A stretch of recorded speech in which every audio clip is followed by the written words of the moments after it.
America की तरफ से लगाई गई टैरिफ को लेकर भारत में बड़ी खुशखबरी देखने को मिली है। 25% की लगाई गई टैरिफ अब घटकर 18% पर रह गई है।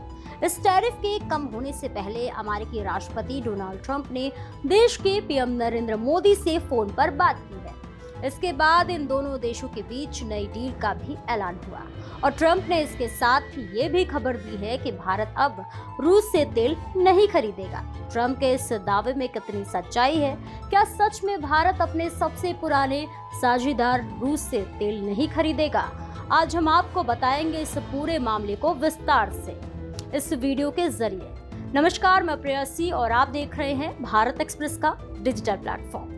अमेरिका से एक खुशखबरी आई है कि हमारी ट्रेड डील अच्छी रही और हम पर अमेरिकी टैरिफ घटकर 18% तक रह गया है। ये भारतीय व्यापारियों के लिए बहुत खुशी की बात है, लेकिन इस मामले में एक बड़ी बात यह है कि इस रेसिप्रोकल टैरिफ डील में हमने भी बहुत कुछ गंवाया है। भारत अमेरिकी आयात के लिए कुछ वस्तुओं पर 100% टैक्स लगता था, जो इस डील के बाद से 0 कर दिया गया। अमेरिका की तरफ से भारत पर लगने वाली टैरिफ के पहले तक हम अमेरिकी वस्तुओं के आयात पर लगभग 16.5% टैक्स लगाते थे, जबकि अमेरिका भारत से आयातित वस्तुओं पर लगभग 3.5% टैरिफ लगाता रहा है। इस लिहाज से हम इस डील में कोई मुनाफे में नहीं रहे।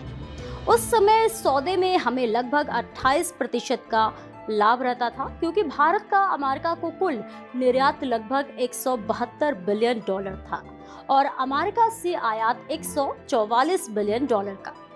इसमें सबसे ज्यादा अगर किसी चीज पर टैक्स था तो वो मशीनरी और इलेक्ट्रॉनिक्स वस्तुएं थी।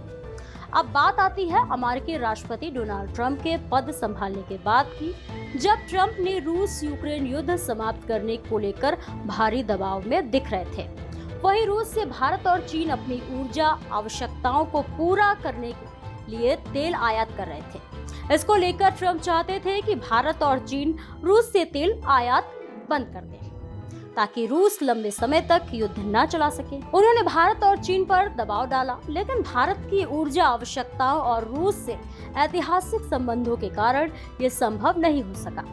इसलिए ये बात न बनने पर अमेरिका ने भारत पर अतिरिक्त 25% का टैरिफ भार लगा दिया, जिससे भारत पर लगने वाला कुल शुल्क 50% हो गया था। जबकि भारत और अमेरिका के लोगों के बीच दशकों से गहरे संबंध रहे हैं।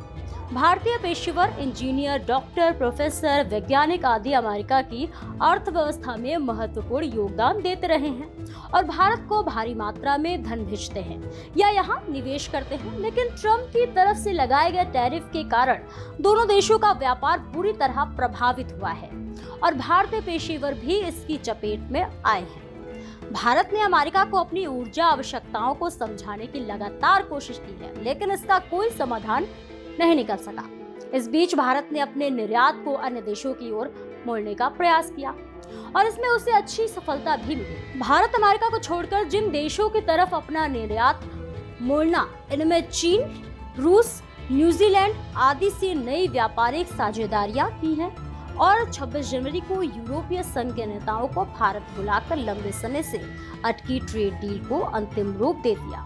उधर सभी देशों के साथ टैरिफ युद्ध के कारण अमेरिका भी सहज नहीं था और घरेलू महंगाई नियंत्रण में नहीं आ रही थी। इस EU इंडिया डील के बाद अमेरिका फिर से भारत को अपनी ओर लाने की कोशिश कर रहा था, जो अब लगभग सफल हो गई है। भारत हमेशा से अमेरिका के साथ अच्छे संबंध का पक्षधर रहा है और इन दोनों देशों के लिए रणनीतिक रूप से साथ रहना भी आवश्यक है।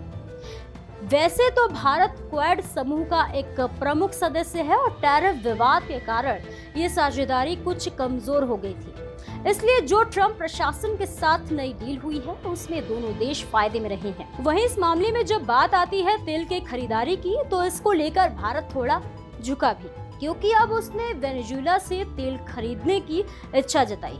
इस डील से कुछ लोगों को लगता है कि भारत और रूस के संबंधों पर इसका बुरा असर पड़ेगा, लेकिन इस मामले में भारत अमेरिका के मुकाबले 21 पड़ा, क्योंकि भारत जिस नायरा एनर्जी कंपनी के मार्फत तेल खरीदता है उसके 49.13% शेयर एक रूसी कंपनी रोसनेफ्ट के पास है। ये कंपनी रूस की सरकार की है। वेनेजुएला की तेल कंपनियों में इसी के माध्यम से भारत का निवेश है, इसलिए भारत तेल की खरीद में आज भी रूस का सहयोगी है। इस नई डील को लेकर जो लोग ये सोच रहे हो कि भारत को अमेरिका ने रूस के संदर्भ में दबा लिया, तो ये बिल्कुल गलत है।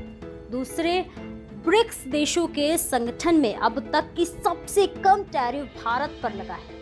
यहाँ तक कि अमेरिका के चहेते पाकिस्तान से भी 1% कम और बांग्लादेश से तो 2% कम। वहीं इन सभी मामलों के साथ अगर हम बात करें इस नई डील से भारत को होने वाले लाभ की, तो भारत का टेक्सटाइल क्षेत्र में निर्यात बढ़ेगा। इस क्षेत्र में बांग्लादेश हमारा बड़ा सहयोगी है, किंतु बांग्लादेश के कपड़े की क्वालिटी अमेरिका जरूरतों के मुताबिक नहीं पाई गई है। दूसरे, भारत पर कम टैरिफ हो जाने से भारत निर्यात में तेजी से आगे निकल जाएगा।